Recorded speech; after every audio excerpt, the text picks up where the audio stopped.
Hello, people, my precious family. I don't know who is the bestest of, with the mostest. Every one of you are wonderful. Um, I'm not going to single out anybody by name, but you'll know who you are when I tell something about you. First, let me tell you a little bit about your dad, okay? He was about the roughest, cutest little man I ever saw. And he came to see me on a Sunday morning. The first time I ever saw him was out at Aunt Ethel's filling station, where Dorothy lived for a while after Ethel left there. And then Murtis lived there first, Murtis and Jim, and then Ethel. I mean, Dorothy, and that was where Peggy and Patrick was still born in a little house. No, I believe you had the big house by that time. Anyhow, we never felt underprivileged, but Ethel had some snacks in the store, little filling station, and Bunny and his dad came to get bread because there was an old sawmill up on the hill by Kaler Cemetery, and Bunny's brother-in-laws ran the sawmill. So he'd come out and help them on Sunday mornings. They would help with anything there was to do, he and his dad. And so they ran out of bread, so they came down to the filling station to get a loaf of bread. And he thought I was cute.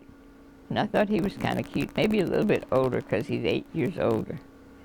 But you know, I was just used to the neighborhood kids they didn't have a car. And it was kind of nice to be noticed. So the next Sunday came back again. And I was sure I was there. We didn't go to church but maybe once a month because the priest only came once a month to Lillian, way back in the woods. And so I'd hang around Ethel's just to be where Irene was, I guess. Of course, I had Dorothy at home. But he bought some butter cakes one morning, and I was going to take a little walk down the road, and so the berries were ripe, and we were picking a few berries, and he had his butter cake, and he was going to, I gave him a bite of the butter cake that I had. You could get them for a nickel, a fold-over cake. And I pushed it in his face and made a mess, so he chased me down and made me eat the thing. So I didn't like that kind of treatment, you see. But when I got home, I kind of liked him. I washed my face and licked my chops. And the next Sunday, I think he came back again. So I went back and all the family up at the sawmill said, well, how'd she look? And Grandpa said, well, she's kind of cute, he said, man, I'll go ahead and say this, because y'all are all grown up now. But I didn't hear him say it. Grandpa said, you see that boiler up on the wall, that little 1-quart boiler? He said, her bosom wouldn't fit in that. And when I found out that much later, I couldn't believe that nice Grandpa had said that about me. But they either like legs or bosoms, is what he told me. And we had a mailbox post one time. He put down, he said it was just like a certain lady's legs. It was just a big square mailbox, and I loved our mail, and we used to write, and I'd write to him. And it was at the time that all the mail from the neighborhood came to Post Office Box 102 at Foley, and whoever drove a fish truck to Foley once a week or twice a week would pick up the mail. And maybe they got it and maybe they didn't, because the man wouldn't deliver it. Some of his kids would sometimes, or there weren't any telephones to call each other and say, hey, you got a letter. So he gave me a box of stationery, and I wrote him once or twice. He said he gave another girl a box, one that graduated, and he said she was in Mobile, and she wrote every one of those letters back to him, and he didn't even want them. The whole 24. But I was happy to have some nice stationery so I could ride up north with it. And stationery was something hard to come by. And I'd stay at Ethel's quite a little several nights and walked the mile from school every morning to school back. By that time I was going to high school, and we got to drive to Foley, and it'd be my time about once a week to drive from our house all the way to Alberta. Then we got on the Alberta school bus and drove the next 6 miles to Foley. And had an old Plymouth car. The tires were never good on it. And that was before I met Daddy, though. And the morning that I was driving, there were 6 other kids that got in the car with me, and we'd go fast. And that afternoon, I don't know, for some crazy reason, they dared me to come fast. And I was coming down Kiefer's Hill, past Millick's place. About the time I got to Kiefer's, coasting downhill pretty soon, I was going 70 miles an hour in those rotten, ragged tires. And they had been telling me to speed up. But then I got scared the tire would blow, and I slowed way down. Almost didn't get to stop. But that was how wild I was about taking dares and going to school. Hi, y'all. I'm back again. This has been 82 years ago. I was a year old on this picture with my mother and my dad in one of their satsuma trees. All the satsuma groves froze in 1926. But before that, they had orchards of beautiful fruit and shipped it from Foley to the northern markets. They were heartbroken then because that happened, and then they started doing row crops. So I'm still a year old on this picture with my oldest sister, Ethel. She's 16 when I was born, and she thought I was a princess. And I wasn't. But anyway, your grandma and grandpa girls were wonderful. My mother was strong as steel, and she'd trudge tirelessly, day, light to dark. And many times long after night, when I grew up, I could hear her in the kitchen canning as late as, well, like 10 o'clock, midnight. I had been asleep and woke up, and I remember once going out to help her finish, and steam was all over the kitchen with that hot wood stove, trying to keep peaches and tomatoes from spoiling, and she was water bathing them way into the night so we'd have plenty of food in the winter. Never knew we were poor. And Dad, he was soft as silk, a lover, and a storyteller, and he always had time enough to tell all the kids stories or play a game with them. He was real neat at playing croquet, and he'd fudge every time. If we'd catch him, he'd be rolling that ball with one toe somehow. And it just rolled away from him. But sometimes he beat us, but mostly we'd catch him on playing like that. And he'd teach us any kinds of chores. And just because he was fat and short, people didn't think, he never was as fat as he was. Well, he did get up to 46 and being short, but I remember seeing him when I was little, throw a 100-pound sack of fertilizer on his shoulder and trudge out across the field with it to fertilize those trees. And one thing that happened when I was real little, I can remember that they were stacking hay with a sickle. He had cut hay all day long with one of those big crooked scythes that they still use some of them in the old countries and in the poor worlds. And they had this hay for the winter, so they would rake it together and have it in piles and then stack it up, and it would dry. And one day they were gathering hay. And Dad would throw it, and they both threw it up in the wagon until the wagon was getting high.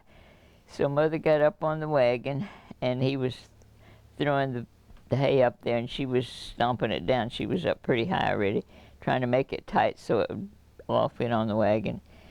And I don't know which one of them did it, but her varicose vein got pierced with a pitchfork, and blood was just everywhere. And I can just still see how he carried her in the house, laid her down, because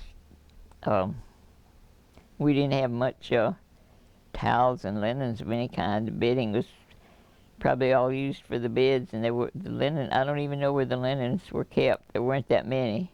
The good ones are in the dining room. One tablecloth that she brought from Europe, and she had to carry everything she brought. But there was a tablecloth about, I'd say, 48 by 60, and it had a pretty fringe on it, about a fringe about so long, made out of threads, and it was cutwork design.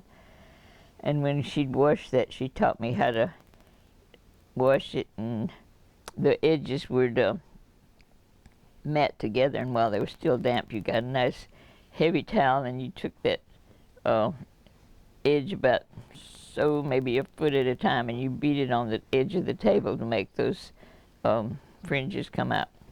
You can still do that today when you got fancy things, because you can't iron them out. And I can remember doing that, but that was one time she got hurt. But later then she had a fixed hip. I don't know how she broke her hip. It was when I was little. And all of her life she had limp. And I can remember she was called to help deliver babies in the neighborhood. She delivered the Krasnotsky kids. They lived back behind the 80-acre farm. And then the Kickler kids lived up the north side. She delivered some of them. And the Kaisers lived about 2 or 3 miles. And she delivered some of Mrs. Paul Kaiser's children, 2 or 3 of them. And I don't know if there were any others, but then Dr. Holmes told her when he was the old doctor, he said that he would give her a license to deliver babies any time. But of course, she liked to go and help the ladies, but she needed to be at home too, and that's what she chose to do.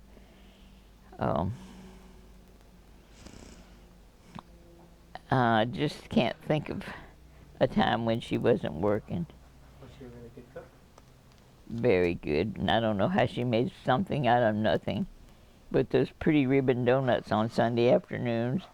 Someone asked me what a ribbon donut was. And it was just a yeast donut it would rise. You'd cut them out and let them rise. And then you'd have your grease hot and put not too many in, because if you crowd them, the shape wouldn't be pretty. So you'd flip them over. And most of them, those didn't have holes in the middle. They were just like a beignet, but tender. And you'd flip them, and you did the middle part about 1/4 of an inch stayed white. And so she said they always called them ribbon donuts, and her mother was noted and hired by the churches over there in Europe to make them for wedding parties. So, was that your favorite meal, or what was your favorite meal as a youngster? Oh, I guess fried chicken and breaded veal cutlets. I liked them. We'd have one or the other every Sunday, and Dad would like roast duck sometime, or roast goose. And the days they had the roast and the dressing, we kind of avoided that. It wasn't our thing. And when I was little too, we'd have the geese to harvest the down to make our dunas. I told someone the other day what a duna was, and now they call them duvois. Yes. And this one lady from Canada brings hers with her, and she takes up all the blankets and puts her duvois. And I said, nothing I knew about dunas when I was a kid. In fact, when he fell in love with them, they'd have slip covers on them, and then you'd wash the slip covers, and they'd be store the down. Somebody said feather comforters. I said, no, there's no feather comforters. They're down. The feathers went to put under you. Mm-hmm. But she said I could help her. I said, I can help. I can do that, Mom. Okay, you take this goose that's fighting mad, and you put their poor head between your knees, and you take their wings. They're beating wildly, but you get them tucked. Somehow you get them tucked under your foot, and you start plucking these little downs off of his chest, and had to be careful. She said, now don't pull too hard. You're taking these little tiny downs off of them. And I was doing real good, and all of a sudden it ripped, and I had a tear in that goose about like that. I felt so bad, so I had to run in and get some kind of lard or medication to put on the poor thing to heal it back up. But that was the end of my plucking. Then I always wanted one of my own, because when I got married, I just had a blanket to bring with me in my hope chest. And Mrs. Swartz was selling hers because she'd found out about blankets. And she's had a big doona to sell for $15. And so we saved our money for about a month, and we bought it and you get the ticking from Sears. It was a Bohemian ticking. It was real soft and pliable. And then you stitch down it about like those bedspreads that you get now in comforters that are stuffed with kapok and such. But you stuffed them that way, and then they didn't lump up. The old-fashioned kind of lumped up. All the feathers ran to one end, and you had to beat them every morning and take them out, saw them. And housekeeping was a lot different than it is now. I don't remember the big little house at all, because I was 5 years old when we moved into the new house. And I had my own bedroom right from day one. Mother and Dad's were on the end by the kitchen. Mine was in the middle, and then the front room was for the oldest daughter, and the company room. But when I can't think how it. Oh, I know. Dad used to go to the auction sales, because these people long years ago would come down, and they couldn't take it. It was just hardships. They were used to city life and nice things, and they brought their leather-bound books and their good things, musical instruments. So one time Dad came home with a zither, and I should have that music playing now, because I bought a zither tape. And when I went to Georgia this summer to Alpine Village, and we'd strum on that zither. It was left in the living room. And then, let's see, I was about 8, I guess, when I was 5 when we moved in the new house, and my little footstep was on the steps for a long time, till the steps were used so much that they wore completely away and were done away with. But I had this room of mine, and under the staircase there was I guess that place under there was about 5 foot wide or so. Do you think those stairs are about that wide? They weren't the widest, but Uncle Matt's up north were very narrow and very steep. And there was this bookcase under there, and we put them in there because we didn't have a lot of shelves and not much furniture. We had like a coffee table or a library table. But I'd sit in there when I got a little bit bigger with my back to the door so nobody would come in and bother me. And I sat in that thing and read many nights till way up with the kerosene lamp, and as sleepy as I am, I don't know how I didn't burn the house down. I'll never know. But I always loved to read, and that was and at noon sometimes I'd come in from the field, and I'd hurry in my room for a 15-minute break and sit with my back to the door, and I'd read sometimes it would be magazines that we'd find somewhere, maybe love stories, I don't know.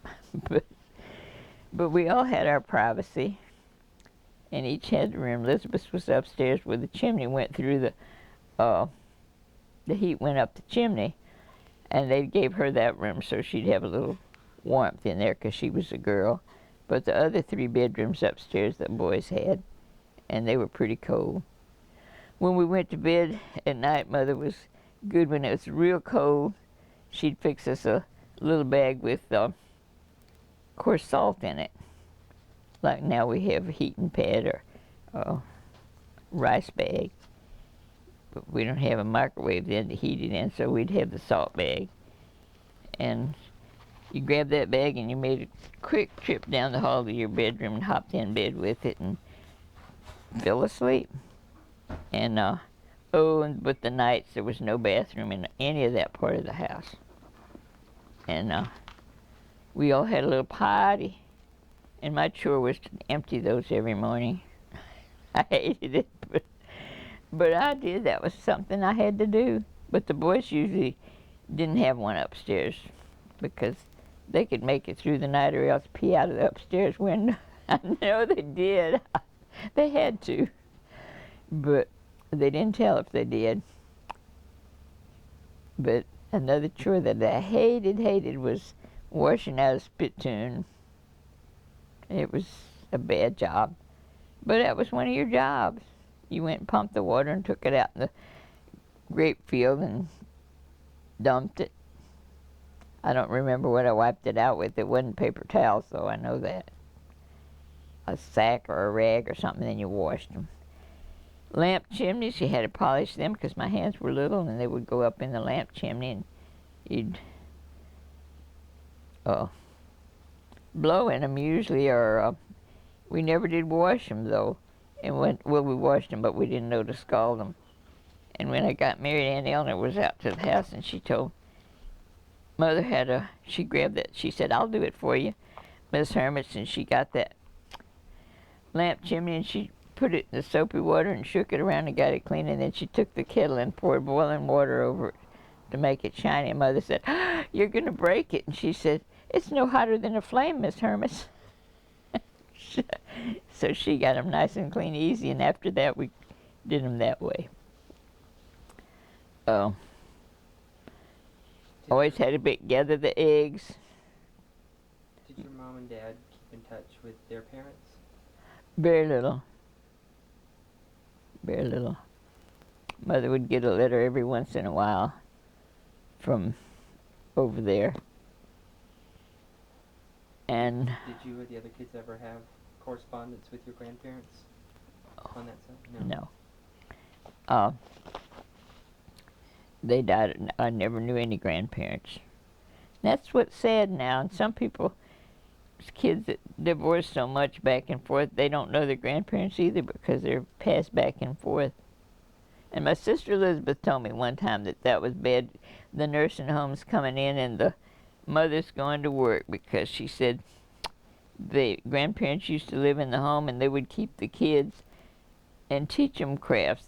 The dad would take the kids out to the workshop and teach them how to do carpentry or whatever, horseshoeing or whatever there was to do. And the grandmothers would teach the little girls how to sew and knit and crochet, and it's a lost art. Then I guess Dorothy was going to be, Ethel got married. And she was moving to Miami after 1926. They went down there to work in a big hotel and rebuild Miami because it was torn to pieces. And so Mother cried and cried and cried. She was making strudel one day, and she's told me this story more than one time. She said she was going around the table rolling that dough and taking off the rough edges so you can fill it and roll it up and bake it. And I didn't want her to cry, so I said, "Don't cry, Mama." She said, "I'll never leave you." I said, "But I'm going to get married." And so she'd tell me that sometimes. She'd say, that I'd always tell her that and then she got laughing because I said that I would stay with her. And I would try to help her do everything because I loved her. And so I don't know how things went. Oh, I know what. I know what. They were going to have a silver anniversary, Mother and Dad. And the girls were big enough that they wanted to have a party, and all the neighborhood people came, and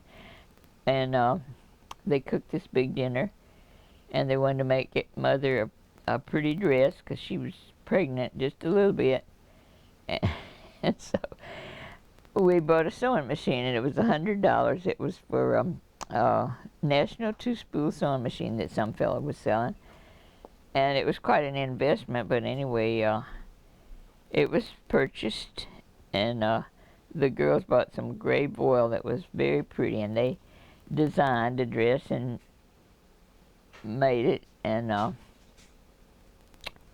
then after they left, I learned to sew pretty early.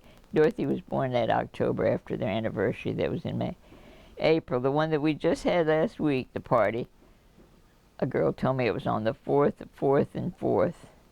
And I didn't realize that was a special. 444. Mm-hmm. Had you thought of it before? Oh. Why didn't I? Well, anyhow, Dorothy.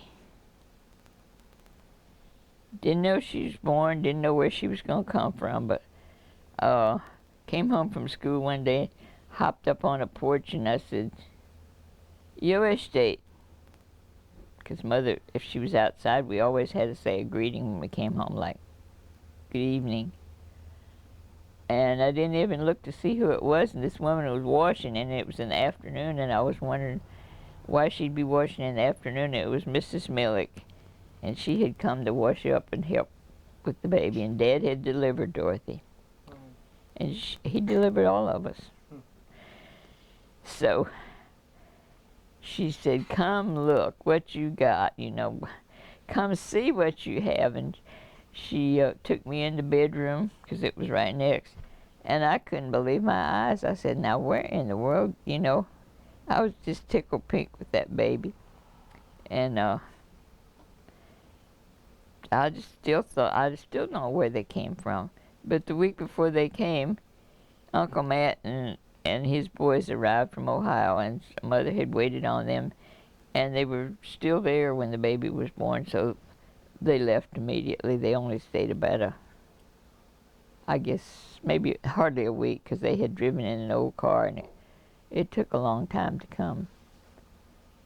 Uncle Matt had told Dad when he got in Upper Alabama and all those hills, and poor little farmer, and he said, "Oh, my poor brother. My poor brother," he said. I don't know how he ever lived. And fertilizer was, Uncle Matt had spent $40 that year for fertilizer. And he couldn't grow anything because his yard was all rocks.